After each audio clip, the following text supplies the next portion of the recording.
Hello everyone. हमारा general science and ability का जो है वो लेक्चर सीरीज चल रहा है और इसमें जो है हम आज जनरल साइंस में से जो है एक और टॉपिक डिस्कस करेंगे। जैसा कि हमारा पैटर्न है कि हम सबसे पहले सिलेबस को देखते हैं, तो सिलेबस के हिसाब से हमारा यहाँ पे ये जो लाइट ईयर टॉपिक है आज हम इसको डिस्कस करेंगे। इससे पहले जो है हम यूनिवर्स को कम्प्लीटली डिस्कस कर चुके हैं और गैलेक्सी को भी डिस्कस कर चुके हैं, तो आज जो है वो लाइट ईयर को डिस्कस करेंगे। और गैलेक्सी के अलावा हमने गैलेक्सी के पार्ट नेब्यूला को भी कवर किया है। आप मेरी लेक्चर सीरीज में जा करके उसको बड़ी डिटेल से पढ़ सकते हैं। सो लाइट ईयर बेसिकली एक यूनिट ऑफ डिस्टेंस है और इट इज़ अ डिस्टेंस। इसमें इसकी जो डेफिनेशन है, इसमें से सबसे अहम जो वर्ड है वो ये है कि फोटोन। ये जो फोटोन है ये बेसिकली एक पार्टिकल होता है जो वेटलेस होता है। Basically it is the distance a light photon travels in the vacuum in 1 Julian year. यानी कि एक वैक्यूम यानी कि जिसमें हवा नहीं पाई जाती, उसके अंदर एक जो फोटोन होता है वो 1 साल के लिए जितना ट्रेवल करता है उतना जो है वो बेसिकली यूनिट होता है लाइट ईयर का। और लाइट ईयर LY से डिनोट किया जाता है और ये कांस्टेंट रहता है। 1 लाइट ईयर कांस्टेंट रहता है। मतलब ऐसा नहीं है कि 2020 में जो है वो एक मतलब जो है वो एक फोटोन जो है वो 21 ट्रिलियन सफ़र करता है, तो 2021 में जो है वो क्या करेगा कि 22 ट्रिलियन जो है वो ट्रेवल करेगा। ऐसा नहीं होगा। तो बेसिकली ये कांस्टेंट रहता है, ठीक है, लाइट ईयर। और ये ऑफन यूज किया जाता है एस्ट्रोफिजिक्स में और मेजर करता है बेसिकली एस्ट्रोनॉमिकल ऑब्जेक्ट्स को। एस्ट्रोनॉमिकल ऑब्जेक्ट्स मतलब ये प्लैनेट, सन, स्टार, ये चीज़ें जो है बेसिकली इनको मेजर करता है। उसके बाद लाइट की जो वेलोसिटी है वो बेसिकली कितनी है, 3 लाख जो है वो किलोमीटर पर सेकेंड एक लाइट ट्रेवल करती है। सो एक साल में ये कहा जा सकता है कि लाइट जो है वो तकरीबन 10 ट्रिलियन किलोमीटर सफ़र करती है। तो इसको अगर हम मोर प्रिसाइजली बात करें तो एक लाइट ईयर जो है वो कितने इक्वल है, 95,000,000,000,000। इसको याद कर किस तरह किया जा सकता है कि आपने 9500 लिखा, उसके बाद जो है आपने जो है वो 00000000000 एंड देन 0000000। तो इस तरह जो है आप इसको याद कर सकते हैं। तो इस तरह ये किलोमीटर बन जाता है। अब इसमें जो सोचने की बात है वो ये है कि हमें इतने बड़े जो है वो इसकी यूनिट की क्यों ज़रूरत पड़ी। बेसिकली यूनिट में मसला ये था कि जो अपना एस्ट्रोनॉमिकल ऑब्जेक्ट्स हैं उनको मेजर करना बहुत ज़्यादा मुश्किल हो रहा था बाकी चीज़ों में ना। अब अगर हम उसे एग्जाम्पल की रूह से समझें, फॉर एग्जाम्पल हमारे पास एक यहाँ पे मिल्की वे है और दूसरा है एंड्रोमेडा गैलेक्सी। अब इन दोनों गैलेक्सी का जो डिस्टेंस है वो इतना ज़्यादा है कि अगर हम उन्हें किसी और यूनिट में लिखें तो ये बहुत ज़्यादा हो जाता है। जैसे अब इसका जो फासला है बेसिकली मिल्की वे और गैलेक्सी एंड्रोमेडा। अच्छा फ्रेंड्स, मैं आप लोगों को ये बताता चलूं कि एंड्रोमेडा हमारी जो है वो सबसे करीबी गैलेक्सी है। यानी कि हमारी जो मिल्की वे गैलेक्सी है उसके करीब जो गैलेक्सी है वो है एंड्रोमेडा गैलेक्सी। तो उसका अगर हम फासला देखें, यानी कि हम करीबी का देखें, तो वो 21 क्विंटिलियन है। ठीक है। अब 21 क्विंटिलियन जो है वो कितने किलोमीटर के बराबर होता है, 21। अब ये जो है ना अपना 000000000000000, यानी कि 6 मरतबा आपने 000 लगाने हैं ताकि आप जो है इसका डिस्टेंस वो मेजर कर सके। 31 क्विंटिलियन का डिस्टेंस है। तो ये कितना मुश्किल और कितना बड़ा है। मतलब इसको लिखना जो है वो कितना, मतलब एक तो ये मुझे वैसे भी मुझे पढ़ने में समझ नहीं आ रहा, अरब से ऊपर का थोड़ा भूल जाते हैं। तो इस तरह जो है ना बिलियन, ट्रिलियन, तो फिर उसके बाद जो है क्विंटिलियन, तो ये थोड़ा सा डिफिकल्ट है। तो इसलिए इन्होंने क्या किया, लाइट ईयर को जो है वो बनाया। इसलिए हमारे जो एस्ट्रोनॉमिकल डिस्टेंस है वो एस्ट्रोनॉमिकल यूनिट के ज़रिए जो है वो किया जाता है। और इसमें एक जो अपने एस्ट्रोनॉमिकल ऑब्जेक्ट हैं इसमें पार्सेक भी यूज़ होता है। अच्छा, ये लाइट ईयर और पार्सेक, इनको जो है हम डिटेल पढ़ेंगे अपने इस चैप्टर में, जहाँ पर हम इस चीज़ को डिस्कस करेंगे एस्ट्रोनॉमिकल सिस्टम ऑफ यूनिट को। अब हम जस्ट लाइट ईयर को डिस्कस कर रहे हैं, तो इसीलिए जो है हमारे जो मेन पॉइंट्स होंगे वो इसी से रिलेटेड होंगे। अब हम देखते हैं बेसिकली कि लाइट ईयर पे काउंट कैसे किया जाता है।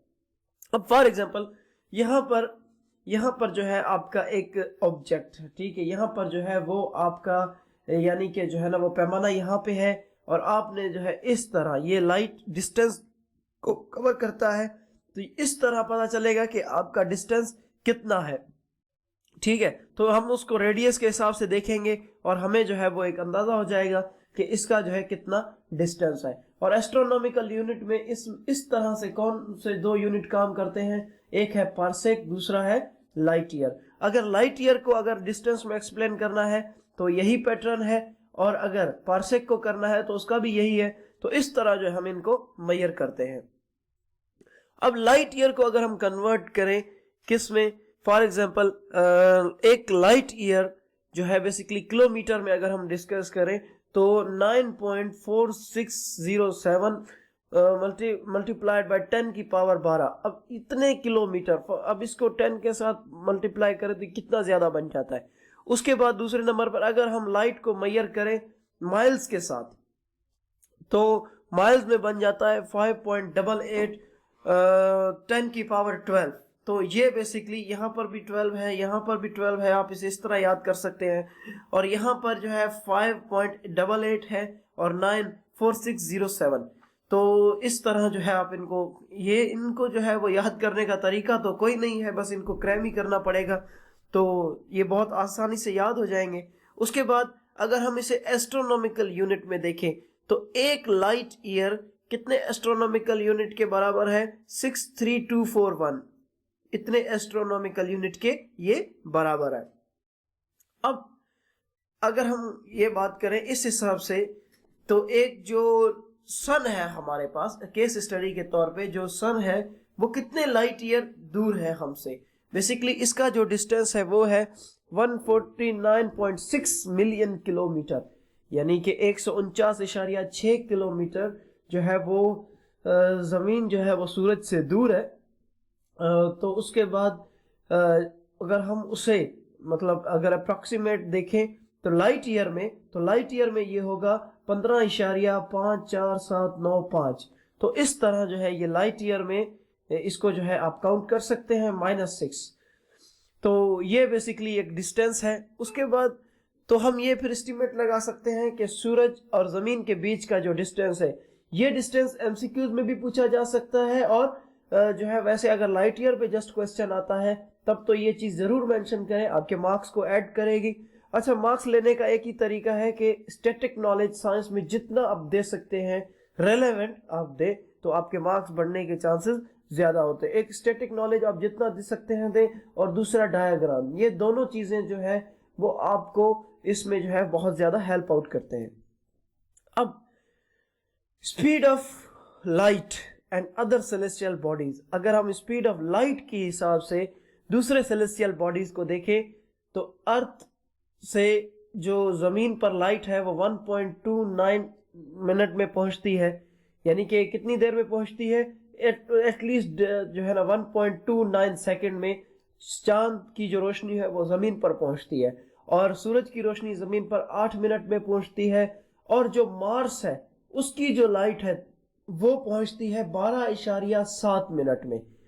तो इस तरह वो लाइट पहुंचती है। और जो प्रोक्सिमा सेंचुरी है, ये बेसिकली प्रोक्सिमा सेंचुरी क्या होता है, ये वो देखें हमारे पास सबसे हमारे सोलर सिस्टम का तो स्टार सन है, लेकिन जो हमारे सन के करीबी जो स्टार है, दूसरा जो स्टार है, नियरेस्ट स्टार है, वो बेसिकली 4.3 लाइट ईयर हमसे जो है वो दूर है। तो उसकी जो रोशनी है बेसिकली इतनी दूर है हमसे। Earth to the other side of our own Milky Way galaxy 1552,000 light year. तो हमारा अर्थ का जो दूसरा जो मिल्की वे गैलेक्सी है वो तकरीबन 52 ईयर मिल्की वे दूर है। Light year is helpful. अच्छा, लाइट ईयर का एक और बेनिफिट आज तक हम सिर्फ यही जानते आए हैं कि इसका जो बेनिफिट है वो ये है कि डिस्टेंस को काउंट में काम ये देता है, लेकिन इससे हम एक स्टार की एज का भी अंदाजा लगाया जा सकता है। कैसे कि एक लाइट ईयर को यूज करके जब हम डिस्टेंस मेजर करते हैं तो उसकी एज का भी पता चलता है। जैसे कि फॉर एग्जांपल अब जो स्टार है वो बेसिकली 1 मिलियन लाइट ईयर दूर है हमसे, ठीक है।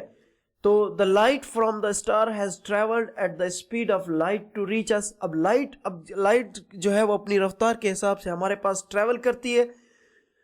तो बेसिकली इसमें होता क्या है, जो स्टार की लाइट है वो बेसिकली 1 मिलियन साल लेती है कि वो हम तक पहुंचे। तो इस हिसाब से हमें यह पता चलता है कि ये जो लाइट की जो रोशनी है वो बेसिकली 1 मिलियन साल पहले रोशन हुई थी। तो इससे जो हमें पता चलता है कि इसकी जो रोशनी है वो इतनी पुरानी है। फॉर एग्जांपल जैसे कि आप जहां पर जो है वो बैठे हैं और फॉर एग्जांपल आप जो है तकरीबन इतने डिस्टेंस पे हैं कि आपके पास जो लाइट है ना वो तकरीबन 10 सेकंड बाद पहुंचेगी, ठीक है। अब आपको कैसे पता चलेगा कि लाइट कितनी देर पहले चली है? आपको बात पता चलेगा 10 सेकंड बाद। तो आप क्या सोचेंगे? आपसे कोई पूछे कि ये लाइट कब चलाई गई है तो आप क्या कहेंगे? 10 सेकंड पहले चलाई गई है क्योंकि मुझे इस टाइम में पता चला है। तो इसी तरह हमें पता चलेगा कि जो एक स्टार है उसकी एज कितनी है। तो इस तरह से जो है हम उस एज का अंदाजा लगाते हैं। तो इसी तरह हम जो है वो बेसिकली अंदाजा लगाते हैं कि आवर सन इज 8 और सो लाइट मिनट्स अवे। इसी तरह हमें पता चलता है कि सूरज जो है वो हमसे 8 मिनट की दूरी पे है। If the sun were suddenly explode right now, तो इसी तरह अगर सन एक्सप्लोड हो जाए, जो स्टार है अगर वो ख़त्म भी हो जाए तो हमें तकरीबन 8 मिनट बाद पता चलेगा। और हमें पता चलेगा कि ये 8 मिनट पहले जो स्टार है वो ख़त्म हो चुका है, यानी कि इसकी जो एज है वो ख़त्म हो चुकी है, ठीक है। तो लाइट ईयर से हमें बेसिकली एज का भी अंदाज़ा होता है। So this was the lecture of the day. So I hope कि मेरे जो लेक्चर है वो आपको समझ आ रहे होंगे, और अगर आप समझते हैं कि ये किसी को बेनिफिट्स दे सकते हैं, so please share my lecture with your friends and don't forget to subscribe. So thanks for the day.